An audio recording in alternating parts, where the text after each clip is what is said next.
आप सभी को नमस्कार। आज हम लोग कोलिगेटिव प्रॉपर्टी को डील करने वाले हैं। कोलिगेटिव प्रॉपर्टी जानने से पहले हम लोग कुछ चीज को देखते हैं। सॉल्यूशन का प्रॉपर्टी देखते हैं। प्रॉपर्टीज ऑफ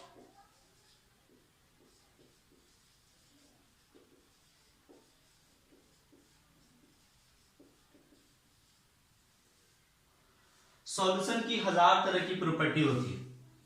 जैसे कि ऐसा हो कि सॉलिड सॉल्वेंट के बीच इंटरेक्शन कैसा है, उसका हाइड्रोलिसिस हो रहा है कि नहीं है, nature of solvent and solute कैसा है, nature of solvent and solute कैसा है, एंड सॉल्यूट।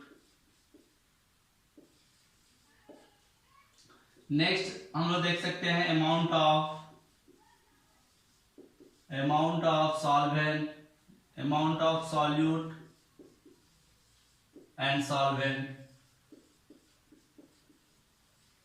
इसी तरह से बहुत सारी पॉइंट होती है, जैसे कि वेपर डेंसिटी, जैसे कि melting point, boiling point, electrical conductivity, electrical conductance, molar conductance. तो सॉल्यूशन की हजार तरह की प्रॉपर्टी है। उस तरह की प्रॉपर्टी में से हम लोग केवल एक प्रॉपर्टी को पढ़ रहे हैं इस चैप्टर में। That property is called as colligative property. Colligative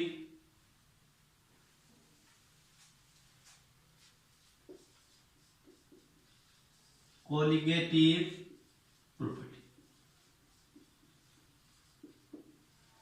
colligative property क्या है? ये केवल अमाउंट ऑफ सॉल्यूट पे डिपेंड करेगा। यानी कि सॉल्यूशन के बहुत सारे प्रॉपर्टी में एक ऐसी प्रॉपर्टी जो प्रॉपर्टी अमाउंट ऑफ सॉल्यूट पे केवल डिपेंड करेगा, that property is called as colligative property. यही प्रॉपर्टी को हम लोग इस कोलिगेटिव चैप्टर में पढ़ने वाले हैं। बकिया बात जितने तरह के इसके प्रॉपर्टी है उसको हम लोग इस चैप्टर में नहीं पढ़ने वाले हैं। यानी कि हम लोग कह सकते हैं कि दी properties of solution which depends upon only on the amount of solute, इसी को हम लोग लिख सकते हैं number of solute particles and not on their size and chemical behaviour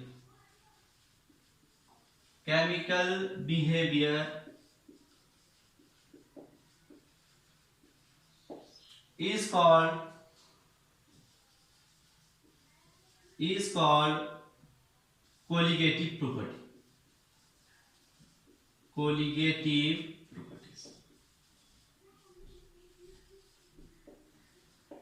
यानी कि सॉल्यूशन की वैसी प्रॉपर्टी जो केवल अमाउंट ऑफ सॉल्यूट पे डिपेंड करेगी, या फिर हम लोग कह सकते हैं नंबर ऑफ सॉल्यूट पार्टिकल, कि उसमें सॉलिड पार्टिकल है कितने, इस पे डिपेंड करेगी।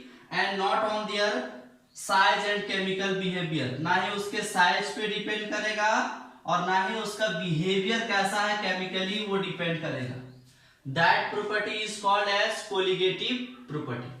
जैसे कि एक एग्जांपल के थ्रू हम लोग देखते हैं। मान लेते हैं फॉर एग्जांपल 1 मोल यूरिया ले रहे हैं एंड 1 मोल ग्लूकोज ले रहे। इसमें जब मॉलिक्यूल निकालोगे तो 6.022 इंटू 10 का पावर 23 मॉलिक्यूल्स आएंगे, और इसके मॉलिक्यूल्स भी इतने ही होंगे, 6.022 इंटू 10 का पावर 23 मॉलिक्यूल्स। इनमें से यूरिया और ग्लूकोज सॉल्यूशन में कुछ ऐसी प्रॉपर्टी होगी जो आपस में कॉमन होगी, और कुछ ऐसी भी प्रॉपर्टी पाई जाएगी कुछ ऐसी भी प्रॉपर्टी होगी जो आपस में कॉमन नहीं होगी। उस प्रॉपर्टी को हम लोग नहीं पढ़ रहे हैं, वैसी प्रॉपर्टी को केवल पढ़ रहे हैं जो दोनों में सिमिलर रखा हुआ है। That property is called as colligative property. जैसे कि यहाँ मॉलिक्यूल सिमिलर है, और सारा का कोई प्रॉपर्टी और भी हो सकती है। अब इसके टाइप्स पढ़ रहे हैं। There are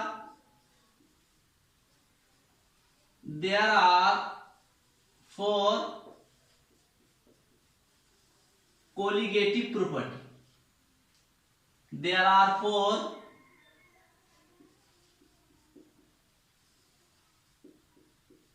colligative property.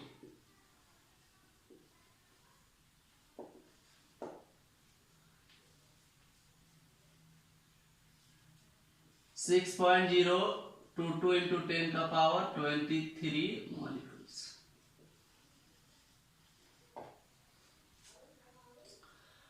पहला जो इसका है वो है relative lowering of vapour pressure. B number में है elevation of boiling point.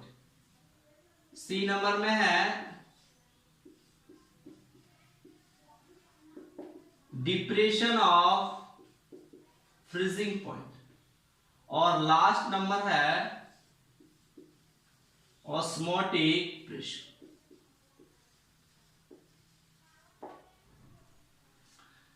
Colligative property solution की लास्ट टॉपिक है। इसमें से 4 पॉइंट हम लोग को पढ़ने हैं। जब 4 पॉइंट क्लियर हो जाएंगे तो ये चैप्टर एंड हो जाएगा। हम लोग कोलिगेटिव प्रॉपर्टी में 4 प्रॉपर्टी पढ़ेंगे। Relative lowering of vapour pressure, elevation of boiling point, depression of freezing point, osmotic pressure. अब हम लोग इसमें से पहला को पढ़ने जा रहे हैं। That property is relative lowering of vapour pressure.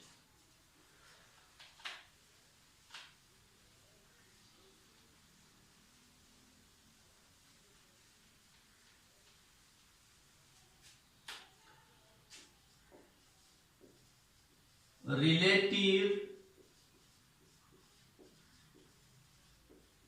Lowering of vapour pressure, इसी को हम बोलेंगे RLVP शॉर्ट में। हम लोग इसको थोड़ा सा एक्सप्लेन कर रहे हैं। When a non volatile solute, जैसे कि मान लेते हैं हम लोग for example NaCl, urea, glucose etc। Non volatile solute किसको बोलेंगे? जिसकी वेपर नहीं बनेगी। जैसे कि अगर हम लोग वाटर सॉल्यूशन, वाटर में अगर NaCl को डिसॉल्व कर दें और उसको अपन ओपन एरिया में छोड़ दें, ओपन एरिया में छोड़ देने से क्या होगा? वाटर के मॉलिक्यूल वेपोराइज हो जाएंगे और NaCl वो नीचे बैठ जाएगा, यानी कि NaCl वेपोराइज नहीं करेंगे। इसी प्रोसेस का इस्तेमाल C से NaCl यानी नमक को निकालने में किया जाता है। क्या किया जाता है? बगल में बड़े बड़े गड्ढे बना दिए जाते हैं और उसमें से सी वाटर को भर दिए जाते हैं। तो सी वाटर क्या होता है? धीरे धीरे वेपोराइज कर जाती है और वहां पर हमको नमक मिल जाता है। यानी कि नॉन वोलेटाइल सॉल्यूट किसको कह रहे हैं? जिसकी वेपर नहीं बन रही। बोल रहा है कि when a non volatile solute is dissolving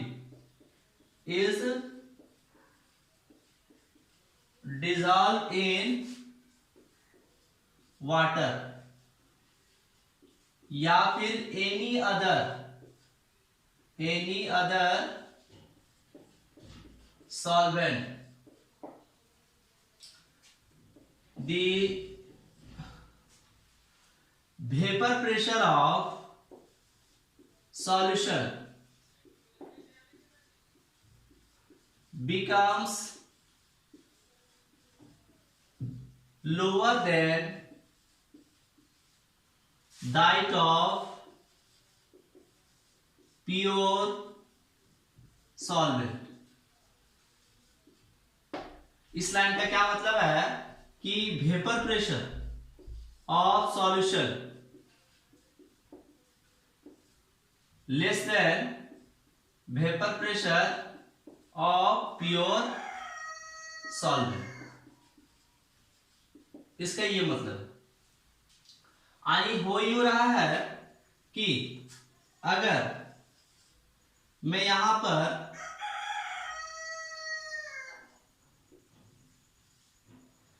solute के मॉलिक्यूल में ले रहा हूं,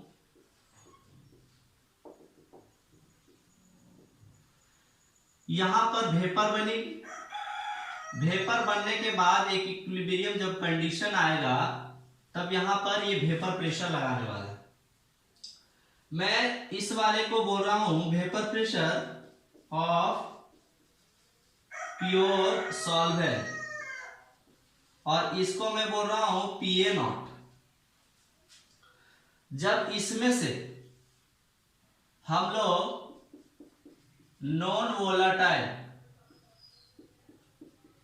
सॉल्यूट को ऐड कर दें,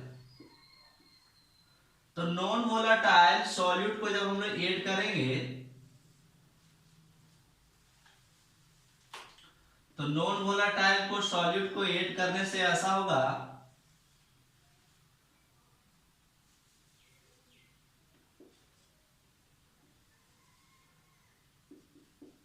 नॉन वोलाटाइल सॉल्यूट।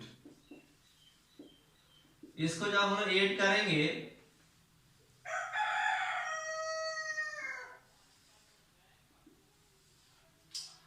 सॉल्यूट के मॉलिक्यूल ये सॉल्वेंट के मॉलिक्यूल, ये solute solvent solute solvent solute.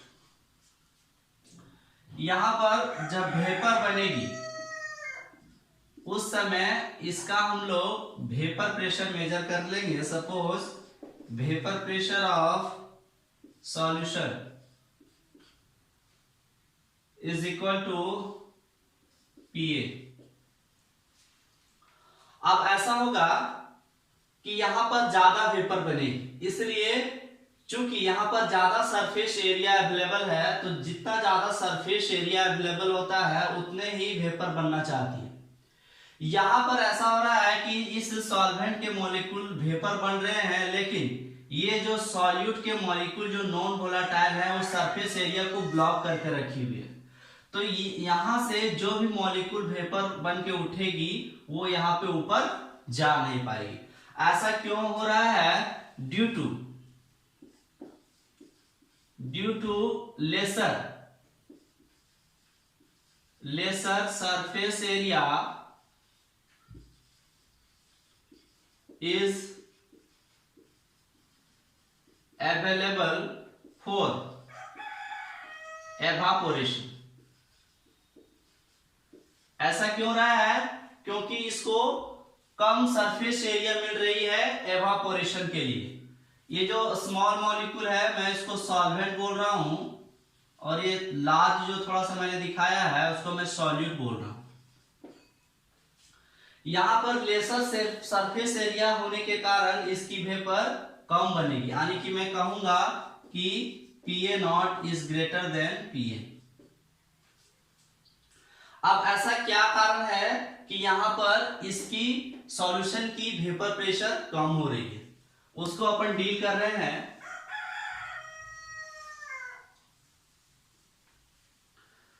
बोलता है कि this is due to the fact that the या फिर बोले कि this is due to the fact that a portion of the surface area of the solution is blocked by the non-volatile solute for evaporation. क्या कर रहा है कि ऐसा क्यों हो रही है कि सॉल्वेंट के जो सॉल्यूट के जो मॉलिक्यूल है कुछ सरफेस एरिया को ब्लॉक कर दे रहे हैं, जिसके कारण एवापोरेशन ठीक से नहीं हो पा रहा, मतलब जितना हम लोग एक्सपेक्ट कर रहे हैं उतनी एवापोरेशन नहीं हो रही। तो अगर वेपर यहाँ कम बनेगी तो कम ही इसमें वेपर प्रेशर लगाएगी, यहाँ पे ज्यादा वेपर बन रही है इसमें, इसलिए इसमें ज्यादा वेपर प्रेशर एग्जर्ट कर रही है। तो मैं बोलूंगा दी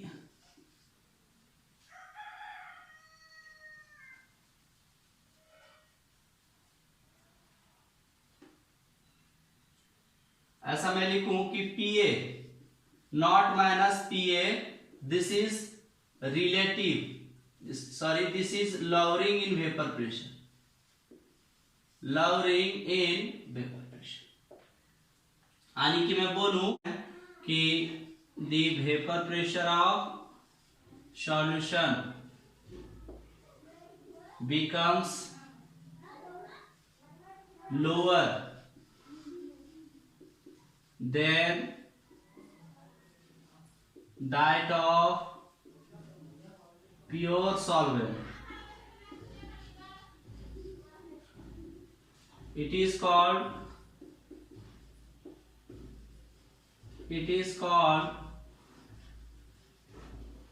relative, it is called lowering in vapor pressure, lowering in vapor pressure। आगे हम लोग देखते हैं जैसे कि Pa naught minus Pa, this is lowering in vapour pressure. अगर मैं इसी को डिवाइड कर दूं प्योर सॉल्वेंट से, प्योर सॉल्वेंट के वेपर प्रेशर से, this is called as relative lowering in vapour pressure. Short में इसको मैं बोलूंगा RLVP। यहां से आपको छोटे छोटे क्वेश्चंस दे सकता है, वो एक क्वेश्चन में करा देता हूं। क्वेश्चन ये है कि the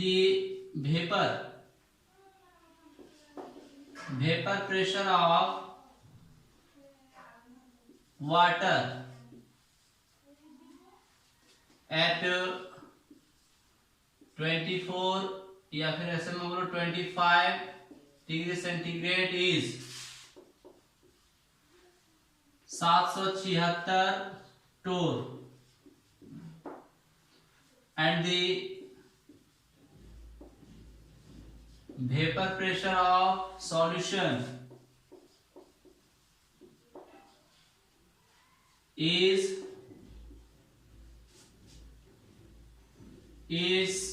700 torr। Calculate the RLVP value, यानी कि रिलेटिव लॉवरिंग इन वेपर प्रेशर ये निकालने बोल रहा है। तो हमको इन्होंने दे रखा है वेपर प्रेशर ऑफ वाटर यानी प्योर सॉल्वेंट का, और सॉल्यूशन का भी वेपर प्रेशर इनने दे रखा है। मैं लिख सकता हूं RL VP is equal to Pa naught minus Pa divided by Pa naught. तो मैं Pa नॉट का वैल्यू रख दूं 760 torr minus 700 torr divided by 776 torr। तो मैं इसको डिवाइड करूं, पहले ऊपर में सॉल्व कर लेता हूं। 60 torr डिवाइडेड बाय 760 torr, तो torr कट जाएंगे, 10 में काट सकता हूं, 2 बार में मैं काट सकता हूं, तो कितने हो जाएंगे 3 डिवाइडेड बाय 3 8। अब इसको आगे सॉल्व कर लीजिएगा। जो आएगा इसी का इसका RLVP वैल्यू होगा। इसी के साथ आप सभी को धन्यवाद।